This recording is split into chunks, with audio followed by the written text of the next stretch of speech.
السلام عليكم ورحمة الله وبركاته.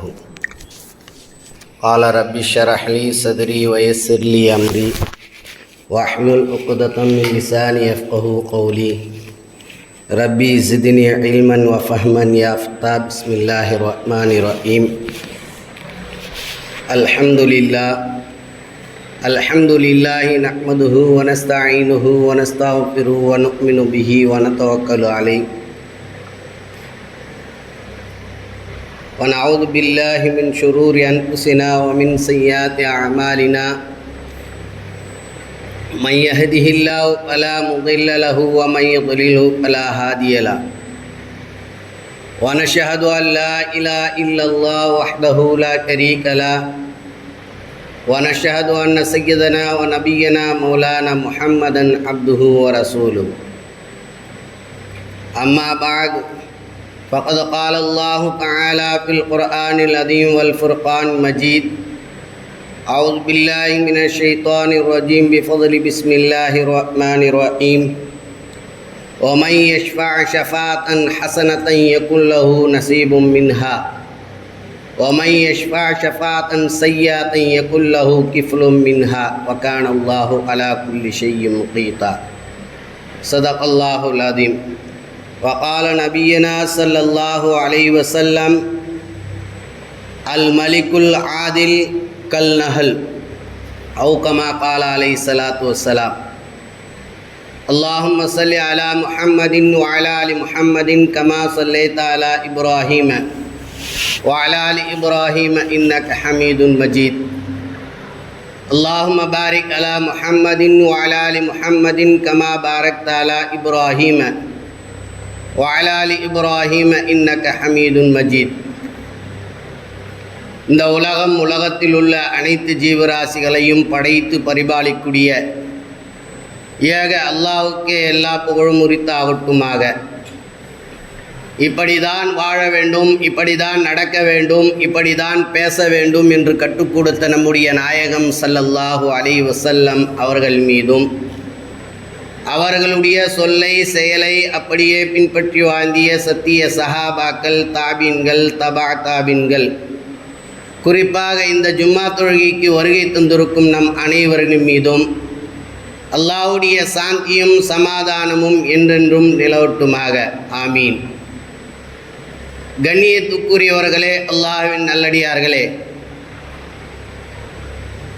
நபிகள் நாயகம் ஸல்லல்லாஹு அலைஹி வஸல்லம் அவர்கள் சொல்லியிருக்கின்றார்கள்: யார் ஒரு மனிதர் ஜும்மாவுடைய பாங்கு சப்தத்தை கேட்டவுடனே மிக சீக்கிரமாக வந்து யாரிடத்திலும் பேசாமல் அவர்களுக்குண்டான இடத்தில் உட்கார்ந்து இந்த குத்துபாவையும் இந்த தொழுகையும் முடிக்கின்றாரோ, அவர் இந்த ஜும்மாவிலிருந்து வரக்கூடிய ஜும்மா வரை சிறிய பாவங்கள் அனைத்தையும் மன்னிக்கப்படுகின்றன என்று நபிகள் நாயகம் ஸல்லல்லாஹு அலைஹி வஸல்லம் அவர்கள் சொல்லியிருக்கின்றார்கள். அந்த வகையில் நாம் ஒவ்வொரு வாரமும் இப்படிப்பட்ட ஒரு செய்தியை முதலில் சொல்லிவிட்டு தான் பயானை ஆரம்பிக்கின்றோம். எதற்காக சொல்லப்படுகிறது என்று சொன்னால், நம்முடைய மக்கள் அனைவரும் இந்த ஜும்மாவுடைய தினத்தன்று அனைத்து நன்மையும் பெற வேண்டும் என்பதற்காக வேண்டித்தான் இப்படிப்பட்ட செய்திகளை சொல்லிவிட்டு நம்முடைய மக்கள் அனைவரும் அந்த நன்மைகளை அடைய வேண்டும். இன்னும் நம்முடைய மக்கள் இங்கு வந்து கேட்டுவிட்டு நம்முடைய மக்கள் வீட்டில் இருக்கக்கூடிய பெண்களிடத்திலும் இங்கே சொல்லப்படக்கூடிய செய்திகளை சொல்லி நாமளும் அமல்கள் செய்து அவர்களும் அமல் செய்யக்கூடிய பாக்கியத்தை வல்ல ரஹ்மான் நம் அனைவருக்கும் தௌஃபீக் செய்வானாக என்று சொல்லியவனாக என்னுடைய உரையை ஆரம்பிக்கின்றேன். கண்ணியத்துக்குரியவர்களே, அல்லாஹ்வின் நல்லடியார்களே, அல்லாஹு தஆலா தன்னுடைய திருமறையில் சொல்லி காட்டுகின்றான்: وَمَنْ يَشْفَعْ شَفَاعَةً حَسَنَةً يَكُنْ لَهُ نَصِيبٌ مِنْهَا. யார் ஒரு மனிதர் நற்செயல்களை செய்கின்றாரோ, காட்டித் தருகின்றாரோ, அவர்கள் அந்த செய்த நன்மையை அவன் அடைந்து விடுவான். இன்னும் அவர் செய்த நன்மைகளை அவர் மற்றவர்களுக்கு காட்டித் தருகின்றாரோ அவர்களுக்குண்டான அந்த நன்மை அவர் பெற்றுக்கொள்வார் என்று அல்லாஹு தஆலா அவனுடைய திருமறையில் சொல்லி காட்டுகின்றார். கண்ணியத்துக்குரியவர்களே, அல்லாஹ்வின் நல்லடியார்களே, இந்த ஷபானுடைய மாதம் முடிய போகின்ற இந்த கடைசி ஜும்மாவில் நாம் இருந்து கொண்டிருக்கின்றோம். இப்போது நடந்து கொண்டிருக்கின்ற உலக அளவில் தேர்தல் களம். இந்த காலத்தில் சூடு அதிகமாக இருக்கின்றதா அல்லது தேர்தல் களம் வாக்குறுதிகளை அதிகமாக இருக்கின்றதா என்று யோசிக்க போனால் சூடை விட தேர்தல் களம், தேர்தல் சூடுகள் இதைதான் அதிகமாக இருக்கின்றது என்று தான் நாம் கூற முடியும். ஏன் என்று சொன்னால், வேட்பாளர்கள் வாக்குறுதி என்னவெல்லாம் கொடுக்கின்றார்கள், தேர்தலில் வெற்றி பெறுவதற்காக வேண்டி அவர்களுக்குண்டான என்னெல்லாம் செய்திகளை சொல்லுகின்றார்களோ அத்தனையும் செய்வார்களா என்று சொன்னால் நிச்சயமாக நாம் கூற முடியும், அதை முடியாது என்று தான் கூற முடியும். ஏன் என்று சொன்னால், நபிகள் நாயகம் ஸல்லல்லாஹு அலைஹி வஸல்லம் அவர்கள் சொல்லியிருக்கின்றார்கள், முனாஃபிக்கின் அடையாளம் 3. ஒன்று, பேசினால் பொய் பேசுவான். 2, வாக்குறுதி அளித்தால் மாறு செய்வான். 3வது, அவன் சொன்னால் மாறு செய்து விடுவான் என்று நபிகள் நாயகம் ஸல்லல்லாஹு அலைஹி வஸல்லம் அவர்கள் முனாஃபிக்கின் அடையாளங்களை சொல்லித் தருகின்றார்கள். இந்த இடத்தில் ஏன் இப்படிப்பட்ட முனாஃபிக்கினுடைய தன்மைகளை சொல்ல வேண்டும் என்று சொன்னால், இப்போது நடந்து கொண்டிருக்கின்ற தேர்தல் களம் சூடு பிடித்திருக்கின்றது. மக்கள் எல்லோருக்கும் ஒரு முட்டாளாக ஆக்கக்கூடிய, தப்பாக சொல்லக்கூடிய, பொய் பிரச்சாரங்கள் அதிகமாக செய்யக்கூடிய, இன்னும் சொல்ல போனால் வாக்குறுதிகளை சொல்லக்கூடிய இப்படிப்பட்ட ஒரு தேர்தல் களம் நடந்து கொண்டிருக்கின்றது. இந்த தேர்தலில் நாம் என்ன செய்ய வேண்டும்? இந்த தேர்தல் நேரத்தில் நம்முடைய பங்கு என்ன, நம்முடைய விஷயங்கள் என்ன என்பதையெல்லாம் நாம் ஆராய கடமைப்பட்டுள்ளோம். நபிகள் நாயகம் ஸல்லல்லாஹு அலைஹி வஸல்லம் அவர்கள் மட்டும் சொல்வது அல்ல, அல்லாஹு தஆலா அவனுடைய திருமறையில் சொல்லி காட்டுகின்றான். ஒமை யஷ்ஃபா ஷஃபாத்தன். ஷஃபாத் என்று சொன்னால் சிபாரிசு செய்வது, சாட்சி கூறுவது. என்ன சாட்சி கூறுவது? இப்போது தேர்தல் களம் நடந்து கொண்டிருக்கிறது அல்லவா? அந்த தேர்தல் நேரத்தில் அந்த வேட்பாளராக இருக்கக்கூடிய அந்த வேட்பாளர்கள் தன்னுடைய இடத்தில் வந்து எனக்கு ஓட்டு போடுங்கள், எனக்கு ஓட்டு போடுங்கள் என்றெல்லாம் சொல்லுவார்களே, அதற்கு பெயர்தான் அரபியில் ஷஃபாரிஸ். வாக்கு, அதாவது சாட்சி சொல்வது. சாட்சி சொல்வது என்பதற்கு பெயர்தான் வாக்கு என்று சொல்லப்படுகிறது. அல்லாஹு தஆலா அவனுடைய திருமறையில் சொல்லி காட்டுவான், ஒமை யஷ்ஃபா ஷஃபாத்தன் ஹஸனத்தன். யார் ஒரு மனிதருக்கு நாம் சிபாரிசு செய்கிறோமோ, அதாவது சாட்சி கூறுகிறோமோ, அந்த மனிதர் எப்படிப்பட்டவராக இருக்க வேண்டும்? ஒரு மனிதருக்கு நாம் சாட்சி சொல்கிறோம் என்று சொன்னால் அந்த மனிதர் எப்படிப்பட்டவர் ஆக இருக்க வேண்டும் என்பது சொன்னால், அவர் நல்லவராக இருக்க வேண்டும், பொய் சொல்லாதவராக இருக்க வேண்டும், வாக்குறுதி கொடுத்தால் வாக்குறுதியை நிறைவேற்ற வேண்டும், பொய் சொல்லாமல் இருக்க வேண்டும். இப்படிப்பட்ட நபர்களை பார்த்துதான் நாம் என்ன செய்ய வேண்டும்?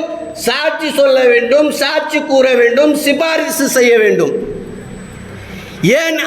ஏன் சொல்லுகிறோம் என்று சொன்னால், அல்லாஹு தஆலா சொல்கிறான் அல்லவா, ஒமை யஷ்ஃபா ஷஃபாஅத்தன், யார் ஒரு மனிதருக்கு சிபாரிசு செய்கிறோமோ அந்த மனிதர் ஒரு நல்ல செய்தியை, நல்ல விஷயங்களை எடுத்து செய்கிறார் என்று சொன்னால் அந்த நன்மையை யாருக்கு கிடைக்கும்? யார் சிபாரிசு செய்தாரோ, யார் சாட்சி சொன்னாரோ அவருக்கும் அந்த நன்மை கிடைக்கும். அதே போன்று அடுத்த வசனத்தில் சொல்லி காட்டுகின்றான், ஒமை யஷ்ஃபா ஷஃபாஅத்தன் ஹஸனத்தன் யகுல்லஹு கிஃப்லும் மின்ஹா. அதே ஒரு மனிதர், தவறான மனிதருக்கு நாம் சாட்சி சொல்கின்றோம், சிபாரிசு செய்கின்றோம், வாக்குறுதி தருகின்றோம் என்று சொன்னால் அந்த மனிதர் கிஃப்லும் மின்ஹா, அவர் தவறு செய்தார் என்று சொன்னால் அந்த தவறில் நம்மவர்களுக்கும் பங்கு உண்டு. அப்ப நாம் என்ன செய்ய வேண்டும்? சாட்சி சொல்கிறோம் என்று சொன்னால் அந்த சாட்சி சொல்லக்கூடிய அந்த நபர் எப்படிப்பட்டவராக இருக்க வேண்டும் என்பதை நாம் தான் தேர்ந்தெடுக்க வேண்டும். இந்த மனிதர் ஜெயித்து வந்தார் என்று சொன்னால் நம்முடைய சமூகத்திற்கு நல்ல விஷயங்களை கொடுப்பாரா? இந்த மனிதர் ஜெயித்து வந்தார் என்று சொன்னால் இந்த மனிதர் நம்முடைய மக்களுக்கு நல்ல விஷயங்களை கொடுப்பாரா? நம்மவர்களுக்கு சாதகமாக இருப்பாரா? நம்முடைய விஷயங்களுக்கு பாதகமாக இருப்பாரா என்பதையெல்லாம் நாம் தான் தேர்ந்தெடுக்க வேண்டும். நபி ஸல்லல்லாஹு அலைஹி வஸல்லம் அவர்கள் சொல்லி காட்டுவார்கள், அல் மலிகுல் ஆதில் கல் நஹல். ஒரு நல்ல தலைவரை தேர்ந்தெடுப்போம் என்று சொன்னால் அந்த நல்ல தலைவருக்கு உதாரணத்தை சொல்லி காட்டுகின்றார்கள். அந்த ஓடக்கூடிய நீரை போல அந்த நீர் எப்படிப்பட்டது, நல்லதா கெட்டதா என்பதையெல்லாம் நம்மவர்களுக்கு தெரியாது. அந்த நீரில் நல்லதும் கலந்திருக்கும், கெட்டதும் கலந்திருக்கும். ஆனால் நாம் தேர்ந்தெடுப்பது ஒரு நல்ல தலைவரா என்பதை தான் நாம் பார்க்க வேண்டும். இன்னும் சொல்லி காட்டினார்கள் நபி ஸல்லல்லாஹு அலைஹி வஸல்லம், அப்படி அந்த நபரை, நல்ல மனிதரை தேர்ந்தெடுக்கவில்லை என்று சொன்னால் கல் ஜீபா, மோசடியான மனிதரை நாம் தேர்ந்தெடுத்து விட்டோம் என்று அப்போதுதான் நம்முடைய மக்கள் விளங்குவார்கள் என்றெல்லாம் நபிகள் நாயகம் ஸல்லல்லாஹு அலைஹி வஸல்லம் அவர்கள் சொல்லி காட்டுகின்றார்கள். அப்ப நாம் என்ன செய்ய வேண்டும்? இப்போது ஓட்டு களத்தில், தேர்தல் களத்தில் நாம் இருந்து கொண்டிருக்கின்றோம். இந்த தேர்தல் களத்தில் முக்கியமான 2 நபர்கள், அதில் ஒன்று வேட்பாளர்கள். அந்த வேட்பாளர்கள் இப்படிப்பட்ட செய்திகளை எல்லாம் சொல்லுவார்கள். வேட்பாளர்கள் நல்ல செய்தியும் சொல்லுவார்கள், கெட்ட செய்தியும் சொல்லுவார்கள். நான் இதை செய்கிறேன், அதை செய்கிறேன், நான் ஜெயித்து வந்துட்டு விட்டேன் என்று சொன்னால் நாம் இப்படியெல்லாம் உங்களுக்கு ஆதரிக்கிறேன், இப்படியெல்லாம் நல்ல விஷயங்களை செய்கிறேன் என்றெல்லாம் யார் சொல்லுவார்? வேட்பாளர் சொல்லுவார். இரண்டாவது வாக்களிப்பவர் நாம். அந்த வாக்களிக்கிற நேரத்தில் முன்பாக நாம் தான் யோசிக்க வேண்டும். இந்த மனிதர் வந்தால் நம்மவர்களுக்கு சாதகமாக இருப்பாரா அல்லது பாதகமாக இருப்பாரா? இந்த மனிதர் ஜெயித்து வந்தால் நம்முடைய முஸ்லிம் மக்களுக்கு நல்லது செய்வாரா அல்லது கெட்டது செய்வாரா என்பதையெல்லாம் நாம் தான் யோசிக்க வேண்டும். இந்த உலகத்தில் ஓட்டு கணக்கு எடுக்க போனால் 6 கோடிக்கு மேல் இருக்கணும். இந்த தமிழகத்தில் 6 கோடிக்கு மேலாக ஓட்டு பட்டியலில் ஓட்டு இருக்கின்றது.